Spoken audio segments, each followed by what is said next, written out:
Hey, what's up, everybody? My name is Jeremy Schumacher. I'm a licensed marriage and family therapist. I'm the Jer in Wellness with Jer. Thanks for stopping by and checking out my channel today. Today, I am back with another movie review. I'm going to review a film that just came out, Poor Things. Yorgos Lanthimos film starring Emma Stone, Mark Ruffalo, Willem Dafoe, and Remy Youssef. It is in theaters now, as I'm recording, and hopefully when this comes out. Second movie I've seen in like a month. I was reminded I love going to movie theaters, and I was so pleased to see a movie that's really good to see in theaters. So, spoiler-free review is go see it in theater. It's wonderful to look at. And so seeing it on a big screen is really cool. The sets are awesome. The visuals of the film are quite good. So I liked it. I really enjoyed it. It was a fun experience. And now I'm going to ruin that experience by analyzing it from a mental health perspective. Better than the last movie I saw in theater from a mental health perspective. So Poor Things is kind of a coming of age tale, an awakening tale. I went into the movie not knowing a lot other than the director who directed The Lobster and Killing of the Sacred Deer. He's done other stuff, but those are both kind of like hard to approach movies and kind of have like a surreal take on relationships and some other stuff. So I've seen both those films and enjoys maybe a strong word. I like them as art to consume. I like them like because they make you feel something and are not common movies, not things that you just forget after you're done watching them. So I was familiar with the director, and so I was excited to see it. Some people who I respect, their opinions were mixed on the film, so that is like catnip for me. Like, oh, I'm gonna go see it, see how I feel. So yeah, it's a coming of age tale. There's some surreal aspects of it. In prepping for my review, which actually I did after I watched the movie, I kind of went in and saw it with not much background on it. I found it was based on a book, and it doesn't seem to have stayed very true to the book, probably to various degrees of success. Emma Stone is going to be in a lot of awards categories for the performance. She's very good in the film. It's a fascinating watch to see the character arc of Bella Baxter, which is her character, and her take on it. The acting in the film is wonderful. The direction, all that stuff is good. As a film, as a piece of art, it's very good.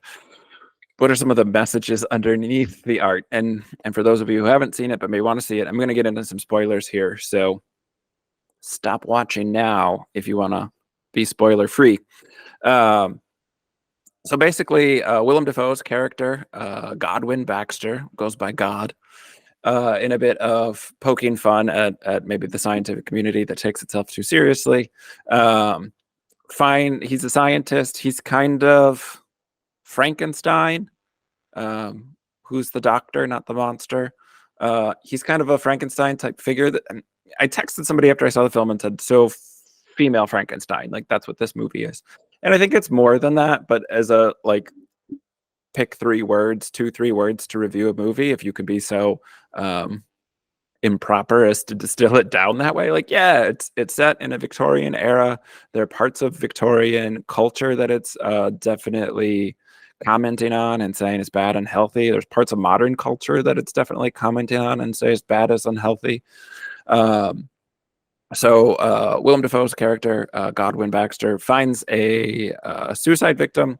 Someone jumps off a bridge, dies from drowning, has a fish hook in her nose, but also is pregnant. And so he takes the baby out of the body and puts the brain of the baby into the brain of the female, and then resurrects the female as Bella Baxter. He doesn't know who this person is or why they died or what. He's just looking at it from a purely science standpoint of like, if I bring this person back, what happens if I put a baby's brain in a adult's body?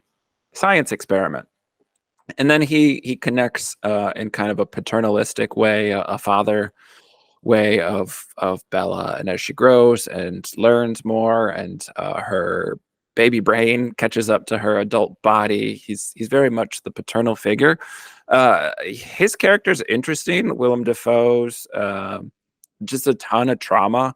His relationship to science is based very much on his relationship with his father, who sounds like he just tortured him, both physically and sexually, and mentally and emotionally. Then too. So Godwin's character is very much trauma, and he's dissociated from it. He's kind of we talk about like dissociation in the psychology field, like depersonalization or derealization. There's these different forms of dissociation where you're kind of like outside your body. He seems to be aware of his body, but he's using science to kind of like create some distance so that he can process the terrible ways that his father experimented on him for science. And basically, just like his dad, sounds like he tortured him, and his kind of rationale was like he'll learn that science in a pure form is free of emotion, and we just do it pure experimentation to see what happens.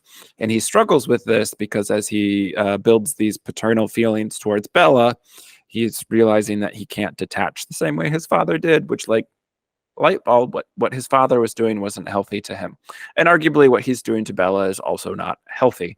And so it's not. He's trying to be very scientific and learn and kind of have this Frankenstein's monster type setup that he's studying, but he also connects to it emotionally, and that's muddying the waters of his experiment. So he's going to bring in another person, played by Remy Youssef, who's a local doctor in the area and has been to some of Godwin's teaching classes, has been to some of his lectures, and has learned from him. And so he's going to come, and he's just data input. He's data entry. He's tracking what's Bella eat, what's Bella do. Like he's just tracking behaviors. And he also grows quite fond of Bella and is going to end up marrying her. Now, where the movie, some suspension of belief is helpful. Bella is the body of an adult but the mind of a child. So some of like the men falling in love with her and the eventual sex that happens in the movie, and there is a lot of sex that happens in the movie, is uncomfortable from the sense of like, if this is a person, if we care about consent, which we should, and we're approaching it from a modern perspective of enthusiastic consent is the only consent we're looking for, then like this movie is yucky because she's not at a point where she can give enthusiastic consent because she doesn't have an adult brain. She gets there throughout the movie, but part of her growth and development is through this arc of like sexual awakening. So it's weird. And I think the movie as a piece of art isn't about that. And so that's why I started and kind of prefaced with like some suspension of disbelief is helpful because that's not really what the movie's commenting on, but maybe on the back end, we'll talk more about what it says about consent. But so it's interesting, and it's kind of a fascinating take on Frankenstein to go from like a developmental perspective of like truly the brain of a body, the brain of a baby, and the growth and development that happens there. There's also like definitely some commentary on males infantilizing females. That word's hard for me. On just how like the men throughout the film struggle with Bella's autonomy, and they're just trying to control her. And so it's definitely about patriarchy. And again, it's set in Victorian era England. So like the patriarchy metaphor is obvious for the modern times because we never did anything to dismantle the patriarchy. And it's still alive and well. And so a lot of the things that are there are still present. But you have kind of Remy Youssef's character, who's the local doctor. You kind of have Willem Dafoe's character, who's Godwin Baxter, the father figure. Like even the good guys in the movie are trying to control Bella, even if it's from the best of intentions. And so there are no like winning or good male characters in this film, which a lot of people then say like it's a feminist film, and if it's that, it's flawed. Because again, I don't know. I don't know if it's going off the source material. Like, there's a lot of things that I liked about the film. Somebody who was raised in fundamentalist religion, seeing a metaphor for coming out of high control religion. There are things about dismantling the patriarchy that the film talks about well. There's satire that the film does well of modern society and gender roles and gender expectations. Mark Ruffalo's character, who's kind of a womanizer lawyer, comes and whisks Bella away before she can get married, and he takes her on this grand adventure where like they just have sex a lot. And then as Bella grows and matures, she's less interested in sex and more interested in other things or sex with other people, much to this womanizing lawyer's chagrin. And like the contrast between how who's been with a lot of women, and maybe he has a bad reputation, but he's still a lawyer. Godwin still hires him to write the marital contract. Like he's employable, and he's might be a little bit of a scamp. He might be a little bit of a scoundrel, but like he's a womanizer. And then how he feels once Bella sleeps with one other person, and how like damaged goods and like all this nonsense that he gets into. And then later in the film, she becomes a prostitute for a while to make money, which is of her own volition. They're out of money, so there's some commentary on capitalism there. But it's one of those things where like the fact that she's a prostitute is such a problem. She's a sex worker. The parlance of the time is she's a whore. And so like that idea of like male whore, fine, high five your bros because you're sleeping with all these chicks, and females who have their own sex life are somehow bad or broken or defiled, like that's still alive and well in modern culture, in patriarchy, definitely in high control religions. I see so many people coming out of purity culture who struggle with feeling comfortable in their own body because they've been taught their body is bad or wrong, and that sex specifically is dirty. And so a lot of parallels there to our modern society, and also I would say how gender norms are considered, where you know, the manosphere types of like Andrew Tate, who's a sex trafficker and um, a rapist, but is among right wing people where rape isn't a deal breaker. They're like, oh, he gets all the women, and like that's masculinity, and obviously that's so toxic and gross and unhealthy. But like that still exists. Dudes get to sleep around, and that's cool. Women sleep around. How dare they? So the film obviously comments and like skewers that in a satirical way quite well. Bella's kind of, I need to make money. I like to have sex. It's convenient to have sex to make money. Again, like that's where the film maybe as a feminist critique is not like empowering. She again comes to that conclusion because she is out of money and is in need of it, because she gives all the money away. So part of her growth and development is like sex is wonderful. She's in an adult body now, so she learns that like this makes me feel good. I want to have sex all the time. Why don't we just have sex all the time? And then she starts interacting with other people. She learns about a bit of philosophy. She sees people suffering. She wants to help them, so she just gives all the money away that she and this lawyer have. And that kind of ruins them because they're traveling abroad. And so he's destitute and forlorn. He takes all the money that she had as an emergency from Godwin before she went on the trip. And so like there's commentary, and that gets back to the book. The source material that this movie is based on is written about like how Scotland has been under like an oppressive rule for so long. And so it's a Scottish author writing about like imperialism being bad, and how like the Scottish nationalist movement that would put money into people who are Scottish and keep the money on the island to build the Scottish community is a good thing. And like that's not in the movie. It's not set in Scotland. It's set in London and some other places. But like so that source material is pretty much gone. As far as like being pro-socialism, I would say it's capitalism is highlighted as being bad and unhealthy, and socialism's kind of just like there's a character who's like, let's go to the socialist meeting, let's go to the socialist meeting. And you can see how Bella grows and learns from that. But the movie's weird because Godwin, at the end of it, it's like, what a interesting character journey. And I guess this is the crux of my review. What an interesting character journey for Bella's character. And we see her grow and learn and gain so much autonomy. But basically, she's born into wealth. Godwin, as a doctor, has a great deal of means. She returns to Godwin, And when she finds out he's sick, she goes home to visit him and take care of him. She decides she's going to be a doctor. She lives in Godwin's house. She has Godwin's servants. Like if it's going to critique capitalism or just like the bourgeoisie, I guess, not even capitalism specifically, if it's going to comment on different ways to have a better, a more altruistic society, like it doesn't really get there because she ends just kind of replacing Godwin and taking all the benefits that come with his stature in life, which like isn't feminism. It's not just like women take what men have done. It's like women have equal opportunity and all the same avenues available to them as men, and the autonomy to pursue those things. It's not like I'm just going to take the place of a successful man. And like, it's not that she didn't do the work to earn that place, but like, that's what makes it weird. Like, she doesn't venture off to do her own thing. One of her character arcs is she wants to change the world. And like, that doesn't really happen. She just kind of lands on like, I'm going to do science like my dad before me.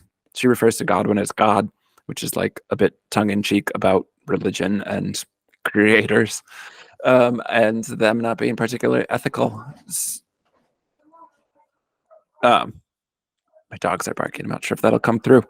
Um, so again, like it critiques things, it skewers some things, but then where the film ends, like I was just kind of, it ended and I was kind of like, huh, because it didn't really like, it didn't mess up the landing. It was a good ending. Like it's a satisfying ending to the story being told in the movie. But is it a critique of modern society? Is it, maybe it's a critique of Victorian society? I guess we've progressed since then. Hooray for us. But doesn't really like stick the landing anywhere on like, we could do better about this. And so, you know, I've seen a lot of online discourse. I've seen a lot of reviews and stuff that inherently is maybe the wrong word, that will compare and contrast it with the most recent feminist movie, which is Barbie. I don't know why I put it in quotes. But that it's an interesting juxtaposition because Yorgos Lanthimos is a dude, and Greta Gerwig, who directed Barbie, I was blanking on her name, I had Gretchen in my mind. So if I screwed that up, we'll just add a note. So Barbie was directed by a female, and you know, some of the executive producers and stuff, some of the higher up levels of the movie were by women, and where Poor Things is not. So that'll be an interesting compare and contrast, especially around awards season. I can see where like this movie is more artsy and like movie-esque. Like again, I said it's a good thing to go see in the theater. Like it's a movie to see in the theater. It's a movie to experience in that realm. Where like Barbie too, like the set is very unique for Barbie, but the life in plastic is fantastic. Like Barbie, I didn't do a review of Barbie. Maybe I'll go back and do a review of Barbie. But like you know, we're in award season now, and we're seeing Ken, Ryan Gosling get awards, and you know, the female cast members of Barbie are not, which like, right, that's fun for the patriarchy. And Ryan Gosling, wonderful Canadian that he is, has been, you know, calling some attention to it and speaking out on like his surprise at getting awards for the role, while Margot Robbie and some of the female directors and people are not. So I don't know. It'll be interesting. I think unfortunately or unfairly to the two movies, because they're very different movies, they're going to be compared because they came out within 6 months of each other around similar topics of a female going through growth and development and kind of an awakening, sexual, and Poor Things. The movie's heavy on sex, which some people portrayed to me, and maybe this is because I have done my own work coming out of fundamentalist Christianity and purity culture to be more comfortable with sex. Like, it's graphic at some points, but like also not, I don't know. It's commenting on like how sex is used as in power dynamics, and females having ownership of their sex is somehow scary or threatening to men. And like, so again, it's not quite satire, but it is skewering some of the gender norms associated with it. So like the sex in the movie is purposeful, I would say. And like I'm sure people have walked out and been offended and like, oh, there's a penis, and like that's worse than seeing a breast because I don't know, America's weird about nudity. Um, so there's a lot of nudity, there's a lot of sex. Some of the other Yorgos Lanthimos films have very like uncomfortable violence and like off-putting aspects to them, and this one didn't. It is lighter and airier, I guess. But not that like everything in the film is pleasant, and like again, where it lands on consent is lacking, I would say. But the movie again, it sticks the landing for the character arc. Like Bella returns home and she ends up marrying the local doctor, and like she asks him to marry her instead of it being set up by men. So like there's messaging in there, and there are things that I think it does well.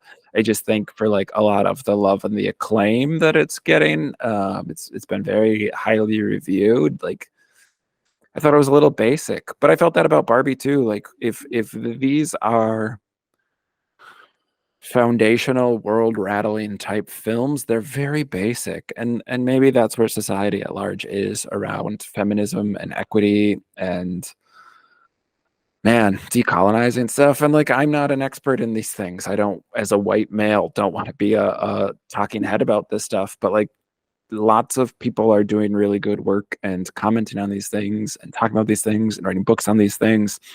And I think kind of the movies are like distilling some of it and making it a little basic. I don't think the messaging in the movie is bad or wrong, but I also don't think the movie and the messaging is earth shattering or revolutionary. I think the revolutionary components were watered down to make it probably more palatable to a wider audience. I don't know that the revolution is going to come through pop culture. I don't know that it is supposed to. Art, maybe, I guess, has a role in revolutions, but like, yeah, it's an enjoyable film. Go see it is my recommendation. Like, go see it. I think it's worth watching. I think it's a wonderfully the set pieces reminded me a lot of The Fountain, for a obscure movie reference from the early 2000s. I don't know that they're painted set pieces, but like they had that vibe of like actual painted artwork in the background. I don't know if it was just green screen or they used actual set pieces, but like it's very surreal at certain points. Especially there's a component where there's part of the movie where they're traveling by ship, and like that's very surreal. So there's aspects of that that I think are like again just better to consume in a theater setting. I picked an off time because my schedule is flexible enough where I could go see the movie during the day, and it's been out for a couple weeks, so there weren't a ton of people there, which is how I like to enjoy my films. But yeah, I think it's worth watching, and probably if you watch it more than once, there will be things to see and nuance to it that you maybe missed the first time. I think Yorgos Lanthimos is a good director. Again, I think his films make you feel something, which I guess at the end of the day is what art is for. So I liked that, and like there are parts of this film that make you feel happy. There are parts of this film that make you mad or sad. So like again, it doesn't need to like land somewhere and tell you something. I think that it is a journey that you go on, and you feel things throughout it are good. Um, yeah, I guess those are the major talking points that I want to get to. There's probably more, but I'm not a super organized person where I write down reviews. I think it's good. I don't think it's perfect in its execution. The film making aspects of it were lovely. The acting is really phenomenal. I just if the message that it's going for is what I think it's going for, I think it stops short of getting there, which is kind of like dismantling patriarchy and really creating autonomy for women within our society. Like it, that messaging is in there, but again, just kind of where it ended, which is a happy ending for the story, but is maybe not a particularly moving message for modern society. So, but yeah, it's worth a watch. Go see it. If you saw it, drop down in the comments. Let me know what you thought. I'll probably do some more Yorgos Lanthimos films because I prepped to see this movie by watching some of his other works, because that's how I consume media with my ADHD. Because I kind of binge certain creators to get a scope of kind of what they're doing. So come back for more movie reviews in the near future. All right. Thanks for stopping by, checking out the channel. Like, subscribe, do all those YouTube things. Take care, everyone. Peace.